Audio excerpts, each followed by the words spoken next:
आगामी विधानसभा चुनाव में राजनीतिक गलियारों में सबसे बड़ी हलचल पैदा करने वाले कानपुर के पूर्व कमिश्नर रहे असीम अरुण अपनी नौकरी से वीआरएस लेने के बाद राजनीति में कदम रखते ही अपने पैतृक गांव कन्नौज जिले के ठठिया क्षेत्र में पहुंचे। असीम अरुण के वीआरएस लेने के बाद राजनीतिक गलियारों में जबरदस्त अटकलें थी कि असीम अरुण अब चुनाव कहां से लड़ेंगे, जिसके बाद यह भी साफ नहीं हो पाया था कि किस पार्टी में असीम अरुण जाएंगे। लेकिन भाजपा की सदस्यता लेने के बाद असीम अरुण ने मीडिया से बात करते हुए दबे और कुछ खुले शब्दों में बहुत सारी चीजें सामने बयां कर दी हैं। उन्होंने कहा कि भाजपा ने कुछ ऐसी अनूठी चीजें मुझे बताए साझा की, जिसके बाद अब मैंने यह मन बना लिया है कि राजनीति में आकर समाज की सेवा करनी है। मेरा पुलिस विभाग से अब कोई मतलब नहीं है।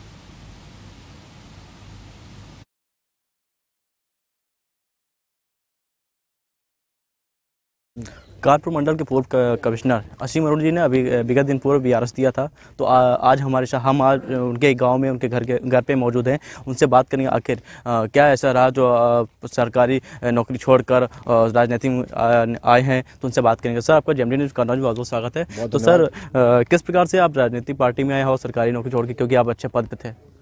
पहले तो बहुत बधाई। जेएमडी भी कानपुर से आया, मैं भी कानपुर से अभी आ रहा हूँ, तो जेएमडी के साथ साक्षात्कार के लिए बहुत धन्यवाद। जो मेरे साथ घटनाक्रम है उसके बारे में ब्रीफली बताना चाहूँगा। मैं कई बार बोल चुका हूँ। मुझे एक सुझाव, एक कल्पना दी गई भारतीय जनता पार्टी द्वारा कि क्या आप लोक सेवा में जो पुलिस में आपने सीखा है उस अनुभव को लेकर के काम करना चाहेंगे। तो मैंने बहुत सोच विचार किया, परिवार के साथ उसके ऊपर चर्चा की और फिर उसके बारे में निश्चय करके हाँ कहा। सर, कहा जा रहा है खाकी और खादी का जोरदार चल रहा है। विपक्ष भी कह रहा है कि खाकी खादी में अब क्या अंतर रहेगा, क्योंकि अब खाकी अब खादी में बदल रही धीरे धीरे। और क्या इसमें मानते हैं कितना आगे चल के सफलतापूर्वक हो सकती है? खाकी और खादी दोनों के मूल आदर्श एक ही हैं और होने चाहिए। विधि के अनुसार काम करना, नैतिकतापूर्ण कार्य करना, जो कार्य करना उसको पूरी शक्ति के साथ करना, ये खाकी में भी है और खादी में भी है। और जो क्षमताएं अनुशासन मैंने खाकी में सीखा है, निश्चित रूप से खादी में भी उसका लाभ मिलेगा।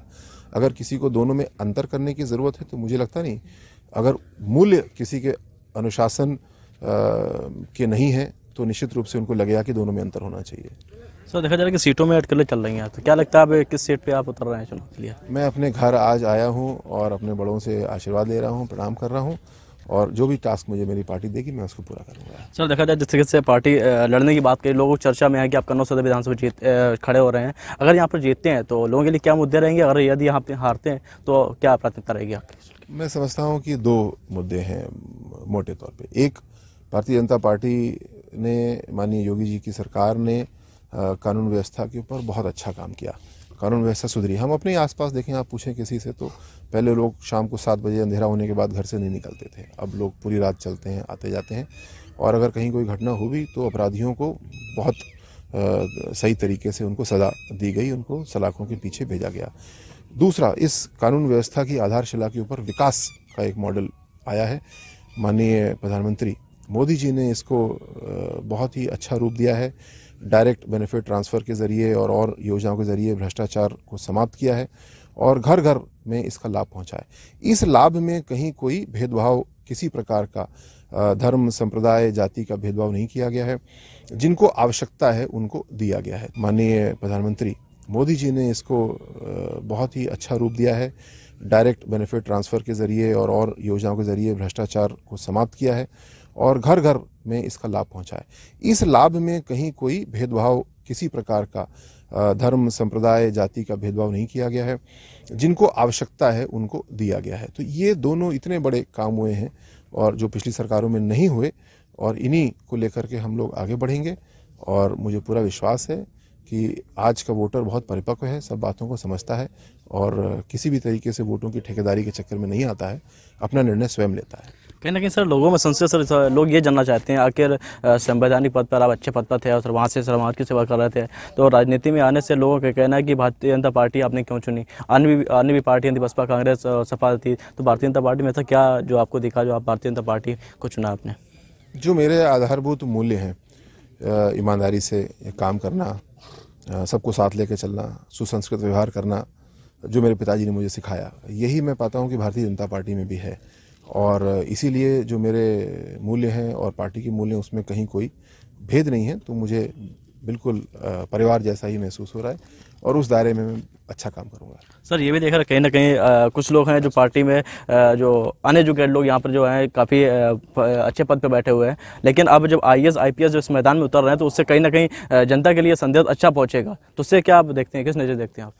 ये माननीय मोदी जी, प्रधानमंत्री जी का एक बहुत बड़ा विजन है, उनकी कल्पना है कि राजनीति का और पार्टी में ऐसे लोगों को लाया जाए जिनकी कोई विशेषज्ञता हो और वो अपना योगदान करें। इसका तात्पर्य ये नहीं है कि सभी लोग अब इसी तरीके से आएंगे, क्योंकि राजनीति ऐसी चीज़ है, एक पार्टी ऐसी चीज़ है जो समावेशी है। हर धर्म, संप्रदाय, आर्थिक समूह से लोग आते हैं, विशेषज्ञता से आते हैं। तो मेरी विशेषज्ञता पुलिस की है, मेरे और साथी भारतीय जनता पार्टी में जो सालों साल से काम कर रहे हैं उनकी भी एक विशेषज्ञता है जिसका हम सम्मान करते हैं, और पार्टी में सम्मिश्रण हो रहा है इन चीज़ों का और उसका लाभ मिलेगा निश्चित रूप से। सर आखिरी सवाल ले रहा हूँ सर, जिस तरह के लोग यहाँ के कन्नौज की जनता है वो आस लगाए बैठी है कब ये क्लियर हो कि आप कन्नौज सदर विधानसभा जीतने वाले हैं, तो हर कितना भी और समय लगेगा इस चीज़ को?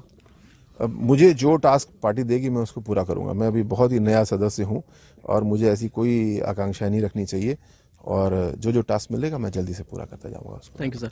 ये तो सर हमारे साथ थे असीम अरोड़ा जो कि पूर्व कमिश्नर थे और कानपुर के मंडल के जो कि कन्नौज के रहने वाले, खैर नगर के गौरनपुर गांव के। आज हमने उनसे बात की है, उनसे जाना है आखिर किस तरह से पार्टी में आए हैं और किस तरीके से उनके राजनीति जो विचार हैं वो सब सामने आपके रखे हैं। कैमरा पर्सन प्रिंस वास्तव था, GMD न्यूज़ मासूद तिवारी।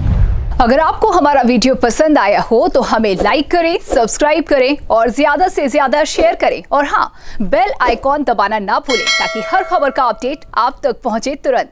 आप हमें इंस्टा, ट्विटर और फेसबुक पर भी फॉलो कर सकते हैं। हमारी ID है @JMD News Flash।